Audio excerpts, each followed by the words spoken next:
తెలంగాణ రాష్ట్ర వ్యాప్తంగా కాంగ్రెస్ ప్రభుత్వ పరిపాలన చూస్తున్నాం. ప్రస్తుతం ఉన్న పరిస్థితులలో సొంత గ్రామం కొండారెడ్డిపల్లెకి సంబంధించి మాజీ సర్పంచ్ కూడా ఆత్మహత్య చేసుకునే పరిస్థితి అయితే కొనసాగింది. మరి తెలంగాణ రాష్ట్ర వ్యాప్తంగా రైతుల పరిస్థితి అధ్వానంగా మారిపోయిన పరిస్థితి కనబడింది. ప్రస్తుతం మనతో మాజీ మంత్రి వేముల ప్రశాంత్ రెడ్డి గారు ఉన్నారు. వారితో మాట్లాడే ప్రయత్నం చూస్తారు. ఎలా చూస్తారు అసలు కొండారెడ్డిపల్లె సంఘటన ఏ విధంగా చూస్తారు?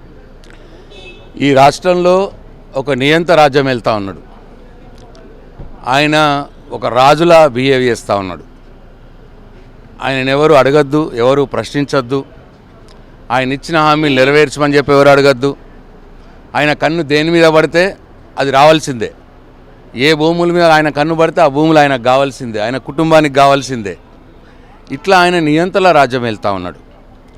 ఇవాళ ఎంత దుర్మార్గం అంటే ఒక ముఖ్యమంత్రి స్థాయిలో ఉన్న వ్యక్తి, ఆయన కుటుంబం, ఆయన సొంత నియోజకవర్గం, సొంత గ్రామం, ఆయన సొంత నియోజకవర్గంలో నీకు ఎంత అన్యాయం అది.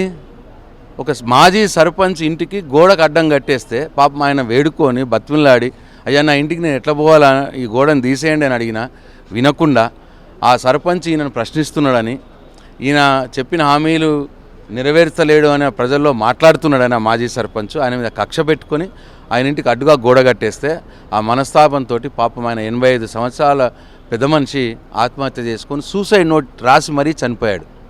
ఇవాళ నేను అడుగుతా ఉన్నా డీజీపీ గారిని, ఈ రాష్ట్ర పోలీస్ అధినేతను అడుగుతా ఉన్నా, మరొక వ్యక్తి సూసైడ్ నోట్ రాసి మరీ చనిపోయిండు, ఆత్మహత్య చేసుకున్నాడు, దాని మీద ఏమైంది కేసు? ఆ సూసైడ్ నోట్లో క్లియర్గా ముఖ్యమంత్రి గారి సోదరుల వల్ల నేను మనస్తాపానికి గురై నా ఇంటికి అడ్డంగా గోడగట్టడం మూలంగా నేను చనిపోతున్నా అని చెప్పి ఆ పెద్ద మనిషి రాసినాడు. సూసైడ్ నోట్ రాసినా కానీ మరి దాని మీద చర్యలు లేవు. ఏం చేస్తున్నా డీజీపీ అని చెప్పి నేను అడుగుతా ఉన్నా. ఆ జిల్లా ఎస్పీ ఏం చేస్తున్నాడని చెప్పి నేను అడుగుతా ఉన్నా.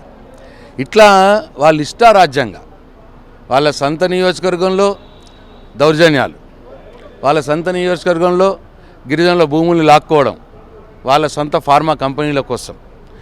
ఇక ఆయన ప్రశ్నిస్తే నరేందర్ రెడ్డి లాంటి మా మాజీ శాసనసభ్యుని జైల్లో వేయడం.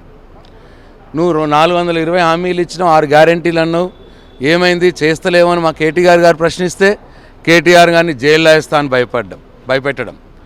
ఎవరు బీఆర్ఎస్ పార్టీ నాయకుడు ప్రశ్నిస్తే వాళ్ళని జైల్లో వేస్తా అనడం.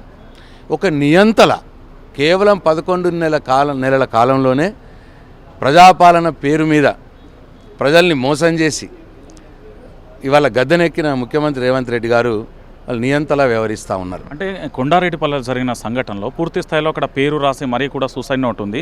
కానీ తెలంగాణ రాష్ట్ర వ్యాప్తంగా ఆ సోషల్ మీడియాలో పోస్ట్ పెట్టినందుకే కేసులు అవుతున్న తరుణం. దీని మీద ఎఫ్ఐఆర్ ఎందుకు చేయట్లేదు అని మనం ప్రశ్నించినప్పుడు ఎందుకు రాష్ట్ర పోలీసు వ్యవస్థ మౌనంగా? అదే నేను చెప్పేది. ఈ ప్రభుత్వం యొక్క వైఫల్యాలను ప్రశ్నిస్తూ ఒక సామాన్య కార్యకర్తలు, సామాన్య ప్రజలు సోషల్ మీడియాలో పోస్టులు పెడితే వాళ్ళ మీద కేసులు పెట్టి అరెస్ట్ చేస్తూ ఉన్నారు. ఒక వ్యక్తి సూసైడ్ నోట్ రాసుకొని, ఇక నేను ముఖ్యమంత్రి సోదరుల వల్లనే, వాళ్ళ అన్నదమ్ముల వల్లనే నేను చనిపోతున్నా అని చెప్పి సూసైడ్ నోట్లో రాస్తే వాళ్ళ మీద కేసులు లేవు. మరి ఈ రాష్ట్రంలో పోలీసు ఉన్నదా? మరి మొత్తం వీళ్ళ రేవంత్ రెడ్డి గారు రాజ్యాన్ని నడుస్తుందా, వాళ్ళ సోదరుల రాజ్యాన్ని నడుస్తుందా? ఇప్పుడు మీలాంటి వాళ్ళ మీద కూడా, జర్నలిస్టుల మీద కూడా మీరు సోషల్ మీడియాలో ఈ ప్రభుత్వాన్ని ప్రశ్నిస్తే మీలాంటి వాళ్ళ మీద కూడా అనేక కేసులు పెడతా ఉన్నారు. మా మీద కూడా కేసులు పెడతా ఉన్నారు. మరి ఎటుపోయింది అని అడుగుతున్నాను. ఈ మేధావులు ఎటుపోయినారు? ఆ రోజు ప్రజాస్వామ్యం లేదు, ప్రజాస్వామ్యం రక్షించాలి అన్న మాట్లాడిన మేధావులు ప్రొఫెసర్ కోదండరాం గారు ఎటుపోయినారు?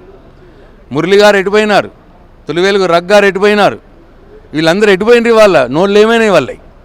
ఇవాళ ఇంత అన్యాయంగా ఒక వ్యక్తి సూసైడ్ నోట్ రాసి చనిపోతే దాని మీద ఏం చర్యలు తీసుకున్నారని ఒక్కరు కూడా అడగరు. ఆ రోజు ప్రశ్నించిన గొంతుకలు ఇవాళ ఎందుకు మూగపోయినాయని నేను అడుగుతా ఉన్నా. దయచేసి తెలంగాణ సభ్య సమాజము, బుద్ధిజీవులు, మేధావులు ఆలోచన చేయండి. మీరు ఇట్లనే నోళ్ళు మూసుకొని ఉంటే ఈ నియంత ఇంకా ఎక్కువ చేస్తాడు. ఈ రాష్ట్రంలో ఎవరు కూడా బతకటానికి, ఎవరికి బతకటానికి కూడా వీలు లేకుండా చేస్తాడు. ఎక్కడ మీడియా అనుమతి ఉండదు. ఎవరిని ప్రశ్నించే వాళ్ళని గొంతు నొక్కేయడం. దయచేసి నేను ఈ సందర్భంగా ఇవాళ 85 సంవత్సరాల ఆ వృద్ధుడు మాజీ సర్పంచ్, 13 సంవత్సరాలు సర్పంచ్గా పనిచేసిన వ్యక్తి సాయిరెడ్డి గారు ఇవాళ నేను ముఖ్యమంత్రి వారి సోదరుల